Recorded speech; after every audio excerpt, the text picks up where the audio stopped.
Our celebrity social media influencers have a new set of online followers. Advertising standards authorities. Online celebrities and vloggers have millions of followers across platforms like Instagram and Facebook.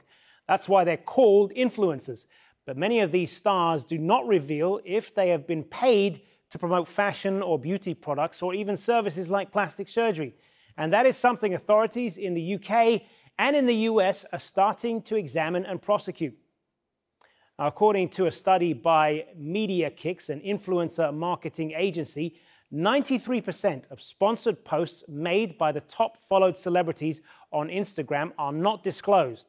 The fashion industry is one of the biggest sponsors of social media advertising, but many beauty tutorial creators, for example, neglect to mention that they're being paid to promote products. Big brands such as tobacco companies use social media influencers to promote their products. Consumer watchdogs in the US and in the UK say they have started looking more closely at social media marketing practices. And one of the reasons is because influencer marketing has become extremely popular for targeting Generation Z. That is the demographic roughly aged 11 to 18. The message is clear. Social media stars who don't come clean about being paid to promote certain brands could find themselves in court along with their sponsors. Well, joining me now from London is Rupa Shah, an influencer marketing regulatory consultant and founder of #Ad. Thanks very much for being with us. So for the uninitiated among us, just explain to us broadly what exactly is influencer marketing? Sure. It's at its most simple, it's where a brand will partner with somebody with a large social media following to promote their products, and that might be through just a single sponsored post or through a long-term campaign. So people like the Kardashians, for example, they would be a good example of influencer marketers. Yes, they are an example. They're an example of a celebrity, but actually quite a lot of influencer marketing happens with people with much smaller followings. So, for example, 10 to 100,000 followers. They might not be celebrities as we know them. You might not see them on TV, but they will have big, for example, Instagram or Facebook or Twitter followings. And some of these celebrities are getting a little bit more scrutiny now, aren't they, because of the products that they're pushing and the fact that many people are not aware that a lot of them are being paid to do this. Are we reaching a point now where they are going to get more scrutiny from advertising authorities and so on?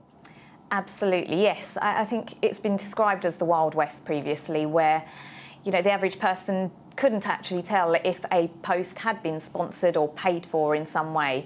So with the advent of investigations from the FTC, the ASA, and now the CMA, it's definitely influencers are much more aware of what they need to be doing, and brands are also a lot more aware of how they need to ensure that posts are clearly disclosed. Why is this so important? What does this mean to the so-called Generation Z or Generation Z that's coming up now? Well, it's important because, Generation Z, we are consuming much more social media content than we ever have before. So the market, the market for influencer marketing is growing exponentially, and we're immersed in it. So traditionally, we've always been able to tell the difference between advertising, for example, on TV, and editorial content. There's been a clear distinction between the two. Whereas with social media marketing, sometimes it's very difficult for a consumer to be able to tell what is paid for and what isn't. And it's important for consumers to know this because it will make a difference to their decision as to whether they actually believe that influencer cares about that product. And makes a difference as to whether they actually want to purchase that product. So being very clear as to whether something is an advert and when it isn't is important for consumers throughout the world. And how big an industry are we talking about here at the moment? I mean, how big is the influencer market in the UK and around the world? It's huge. So globally, we're talking billions of dollars, and it's growing exponentially. So I think some forecasts are estimating potentially $20 billion by 2020. So it's a massive market, and one in which brands and advertisers are fully aware that there can be some gains, huge gains to be made from using influencer marketing. So it's set to rise, certainly. And how big a budget do companies themselves allocate for something like this then? That can really vary. So it can go from anything from very little, some brands still don't use influencer marketing, to up to 40% or 100%. Certainly some products I've seen are actually, the whole premise of that product is to be sold via influencer marketing only, and you will only ever see it marketed on Instagram or Twitter or IGTV, for example, now one of the newest platforms. So it depends on the brand, but if it's a brand that continually markets, most of them will have allocated a budget, certainly by 2020, a large proportion of their budget to influencer marketing.